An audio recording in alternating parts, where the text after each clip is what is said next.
Do I have your attention? Do I have your attention? Do I have your attention? Do I have your attention? Do I have your attention? Is you taking notes? Hey, what's up, you guys? It's your boy SimplyFoodByTy, and today, you guys, we're going to be jumping in the kitchen, and we are going to be making ourselves some Zuppa Toscana soup. So, let's jump into this video, and let's get to cooking, honey.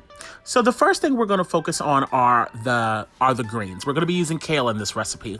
Now, if you don't know how to properly clean greens, I'm going to leave a link up above for you to click on, and in that video, when I'm making my collard greens, I show you the proper way to clean them. I'm not going to show you on this video because that'll just make this video unnecessarily long, but if you don't know how to properly clean greens, just click on that video and that will give you the tip.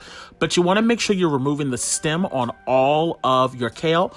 Break them up just a little bit, just in half is totally fine. And then we're going to sit those to the side. So let's focus on the potatoes. So in this particular recipe, I'm going to be using a mix of red skin potatoes and russet potatoes. Now, I'm only going to be using 3 of the red skin and only 2 of the russets, just because I felt like I had enough potatoes as is. Now, what I will say is you want to make sure that you are slicing these thin, but you don't want them to go too paper thin. So you can see there, that's about how thick that you want it, because this is going to be cooking in the chicken broth for a little bit of time, but it'll be in there long enough to where if you cut it too paper thin, they'll completely turn into mush and then just disintegrate, and you want them to somewhat keep its shape. But you do not have to chop them like this, as well as you don't have to keep the skin on. That is completely up to you on how you choose to chop up these potatoes. I like to do them this way because it's just a matter of habit. And then once again, like I said, I'm also going to be doing the same thing with the russet potatoes. Now, you want to make sure that you have to the side a bowl filled with ice cold water. Make sure that it's not lukewarm. You don't want it to be hot water. You want it to be ice cold. That way, first of all, your potatoes don't turn brown, and then they also will keep the stiffness to them. So make sure you definitely have yourself a bowl to the side, so that, number one, you can clean them once again, and so that they can stay nice and fresh. So I'm just going to repeat this process, like I said, for all 3 of those red skins, and then I'm going to chop up this other russet and then just store that other one away for a rainy day. So now the next thing that we're going to be focusing on is the shallots. Now, you guys already know, if you are not an onion person, by all means, you do not have to put the onions in the video. Trust me, I understand. So as you can see, I have 3 shallots here, and I'm not even going to focus on trying to mince them down. I'm literally just going to cut them in half and then cut them horizontally, because once again, these are going to be cooked down with another ingredient coming up shortly, and you don't really have to waste your time mincing these up. You truly don't. This came to about a half a cup's worth. This is one of those type of things where it just depends on how big are the shallots that you were able to find in your local grocery store. So I can't really tell you to buy, 1 shallot or 2 shallot, but you want to make sure that you have roughly about a half a cup of the shallots. So the next thing we're going to focus on is our garlic. The same thing goes with this garlic here. I had roughly, about 5 or 6 of them. But at the end of the day, you want to make sure that you have about 2.5 tablespoons worth of the freshly minced garlic. Now, I wanted to make sure that I repeated that and, just give you guys some information about this. When you guys are at the grocery store and you're buying that minced garlic that's already in those jars, that stuff has been so processed. And to me, I think it leaves the nastiest aftertaste in your food. Look, you guys, as you're venturing into cooking some of these recipes with me, trust me, try to use fresh ingredients. And at the end of the day, when it comes to stuff like garlic and, fresh ginger and, certain things like that, 9 times out of 10, it's going to be significantly cheaper to buy it fresh than buying it in this stored glass jar version. You know what I mean? So just kind of keep that in mind when you're making stuff like soups and pastas and all of that type of stuff. You want to try to use as fresh as ingredients as possible, because at the end of the day, it truly does make the biggest difference. And honestly, if you're gonna go through the trouble of making, homemade meals, why not use all ingredients that are fresh, that you know where they came from, you know where they were produced, you know what I mean? So try to keep that in mind when you're creating your shopping list. But let's move on over to cooking the meat. So what we're going to be doing right now is we're going to be cooking some pancetta. So what I have is 8 ounces of cubed pancetta. Now you can either cube this yourself or you can get it done like I did. And you're also going to add in the shallots. In the bottom of the skillet was roughly about 2 tablespoons of olive oil. You're also going to throw in that garlic as well. So what we're going to do right now is just saute all of this off. As usual, the usual. Once that pancetta is nicely browned off, if you've never worked with pancetta, it's like an Italian bacon. It's a nicely cured meat. It's very, very salty, so you want to be mindful of how much salt you're adding in this dish, because we're also going to be adding in some spicy Italian sausages as well. So once that has nicely browned off, you're just going to remove this from the skillet and you're going to sit that to the side. And then what you'll do is we'll add that back into the soup at a later point. But for now, let's focus on the Italian sausage. So what I have here are 4 Italian sausage links that I removed from the casing.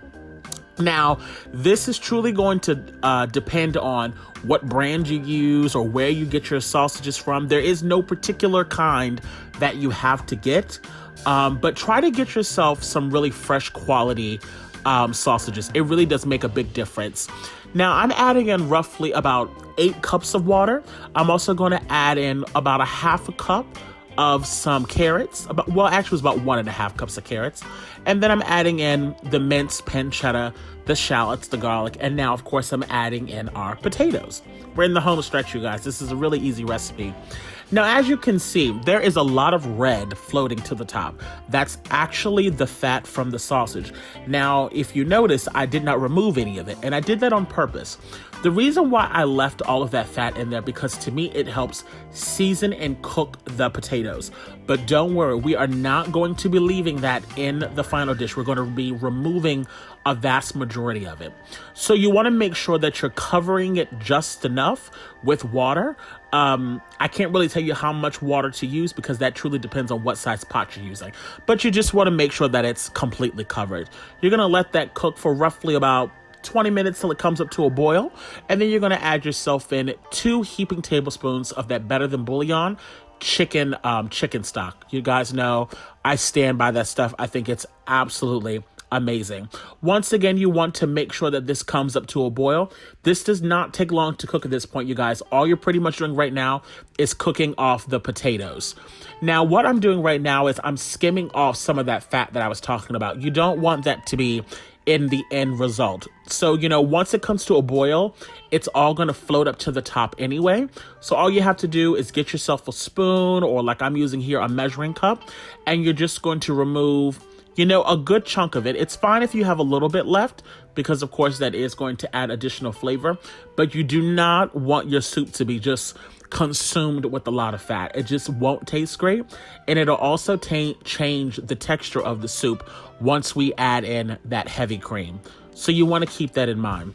Now, I have my temperature roughly on about a medium high at the moment. I don't want it, like boiling too much, because once again, you don't necessarily want your potatoes to turn into mashed potatoes. They're going to get very soft. That's inevitable. And if you want, you can start to break them up a little bit. I like for them to mostly keep the shape that they are, but there's nothing wrong with breaking them down. That is completely up to you guys, to be honest with you. Now, what I'm doing right now is I'm adding in a little bit of black pepper. This is around the time when you want to start tasting your stock. Taste it to see if you would like to add salt. Taste it to see if you would like to add pepper.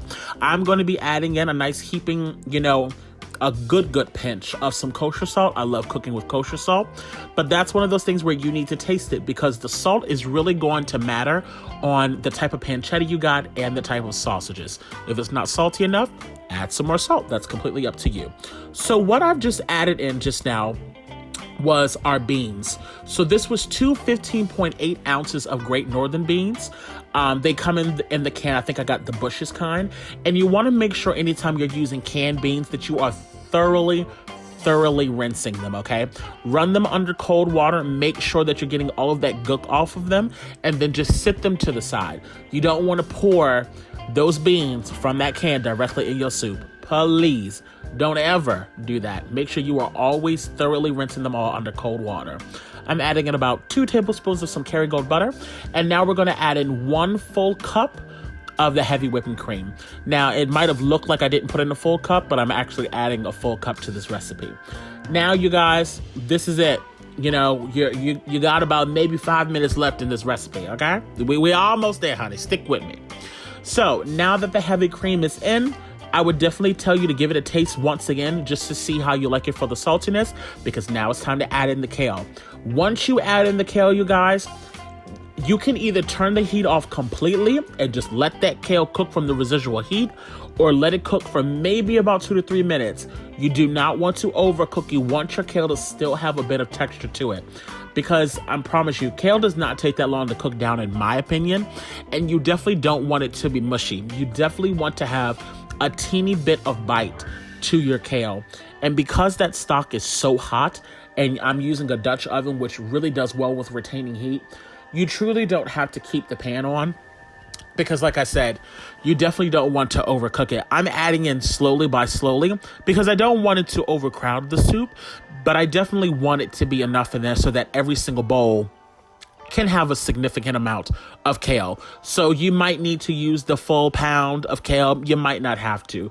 That also depends on you. If you're not a big kale lover, by all means, you don't have to add it. You guys, that's it. The soup is done. This is such a delightful soup. It is bursting with flavor, I promise you. It's so gorgeous. And it's so fulfilling.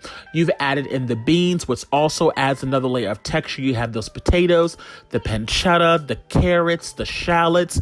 You know, there's just so many layers to it. And it seems like a complicated soup, but it really isn't. And the best thing is that it's a one-pot dish. And you guys know in the wintertime, you do not want to be washing a whole bunch of dishes and deal with all of that mess. So that's the reason why I truly love this. You want to make sure, though, that you're getting a lot of that stock in there, because that is just absolutely delicious. I would suggest, either serve it up with like some cheesy bread or like a baguette or, some sourdough bread, something lovely to dip into it, because it really is great. As y'all can see, honey, I'm just doing the most right now. But look, I want to thank you guys so much for tuning in today. I hope you guys tried this recipe. And as always, y'all take care. Bye. Simply Food by TY.